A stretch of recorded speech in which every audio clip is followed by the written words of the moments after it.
Hey, all my Crimsonites, and welcome to the Crimson Cure channel, where we embrace our femininity, increase our womanly values, and celebrate our brothers. So join me on our feminine journey to learn, heal, and grow.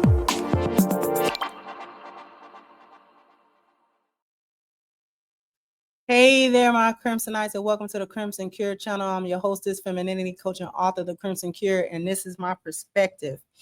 So this clip here was interesting, and this is a teachable thing. You know, I don't care if it's a skit or not. If this is a skit, we need more skits like this then, instead of the rage bait. Here we go. Do all the shutting up and like do all the catering to him things, and it's like you're not giving me enough. So am I supposed to keep talking to him? What you mean not giving you enough? I don't feel like he's giving me enough. Like enough what? Like I just feel like you're not giving me enough money and all of that for me to shut up. I don't know how to shut up. You need to shut your fucking mouth. What do you mean? You want money or you want you a good man? I won't go. You know the money is connected to you shutting your fucking mouth, right? So let me tell you something.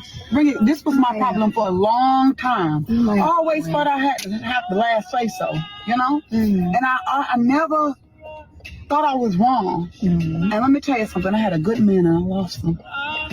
And I lost him because I was so stuck in my ways. I need money. I need this. And he wasn't rich. He wasn't rich. And I was so used to dating guys who would just spend money on me. But this one guy, he was different. I lost him. Shut the fuck up. And he left me and went and got a whole nother woman. And you look at these people and be like, she's stupid. I ain't doing that. You don't have to be a pick me to shut up. You need to let a man lead. Let him lead and let him do him, you know? Let me tell you something. A lot of women ain't got no man because they got so used to doing this shit they said. They're so used to seeing their mamas be single mothers. Yeah. And they don't know what it's like to let a man lead the house. Let that man lead the house and shut your fucking mouth. Because let me tell you, you need money. The money is connected to your mouth. And I ain't talking about that mouth. That too, but not that. The money is connected to your mouth. You gotta shut up. You know, when he says, baby, I need you to cook me something. Yes, baby, what you need? If you don't agree with something he says, you let him speak. And you say, baby, I think, you know, maybe we can, was it something I said wrong that triggered you? Or how can I understand you better? You know, it's about your wording. You don't always have to be slick out the mouth. Okay. You have to communicate with him because that mouth that's why you ain't getting the money. See, the other guy give you the money quick because you don't mean nothing to him. So it was nothing. What's money? Money ain't a thing unless that's what you want. You want me to like I said, if this is a skit, then we need more skits like this. Then I'm down for skits like this because this is what the young girls need to hear more of.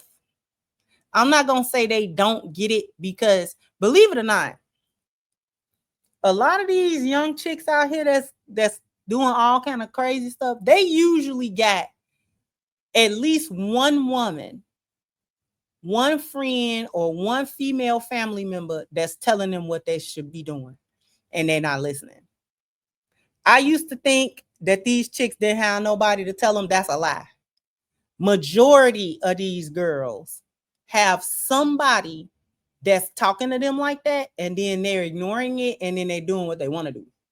And so they're still ending up in stupid situations, and then they'll get somewhere and say that ain't nobody never tell them that. I know because I've been the friend. Okay. I've been the friend.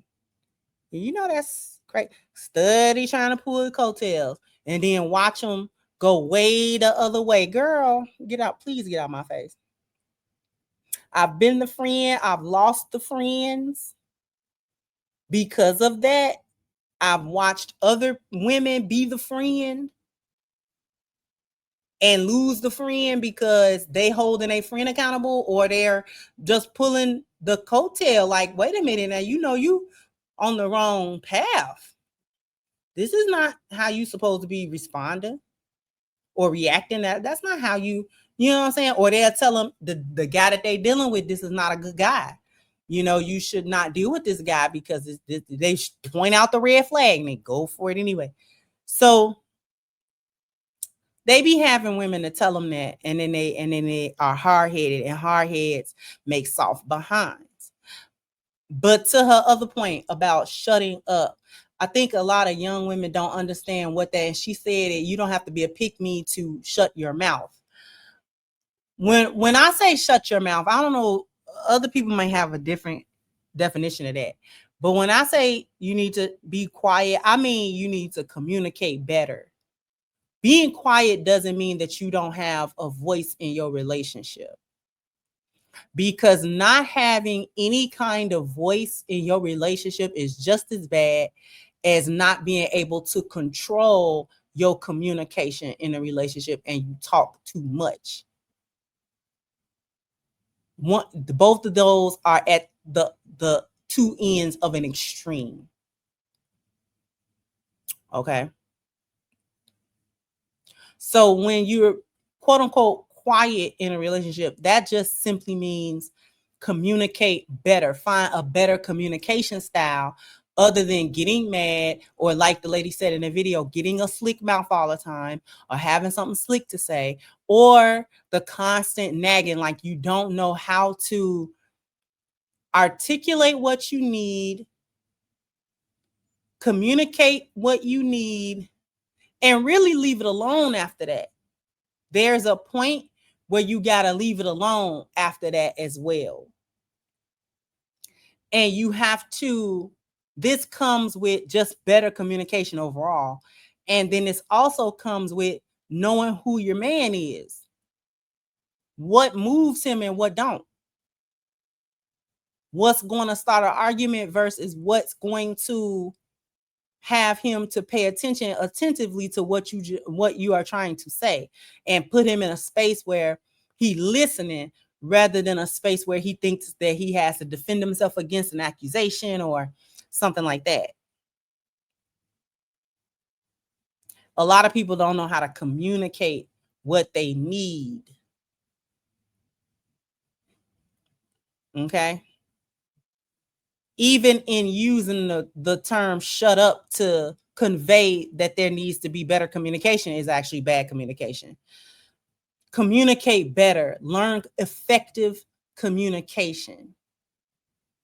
You have to learn that in your relationship, because sometimes you can get other places and apply it, and you think that in your relationship you don't have to apply those same soft skills. Those are soft skills. Communicating effectively is soft skill. Positioning a hard message, that's a soft skill. You learn that customer service, you learn that at work. How to position, how to say something difficult that you know the other person not gonna like, but you position it in a way where they can hear it. Now, is it 100% foolproof? Absolutely not.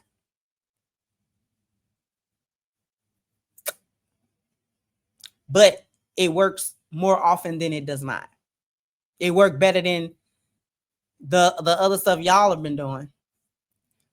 Just arguing for no reason, just arguing to be arguing. That arguing is so exhausting. I don't even know how people do that every day. I don't know how. You got to have a demon somewhere that likes to argue. For people that argue like 4 days out of a week and you just constantly, that's crazy work. But anyway, I like what was said in the skit, more or less. You have to be quiet.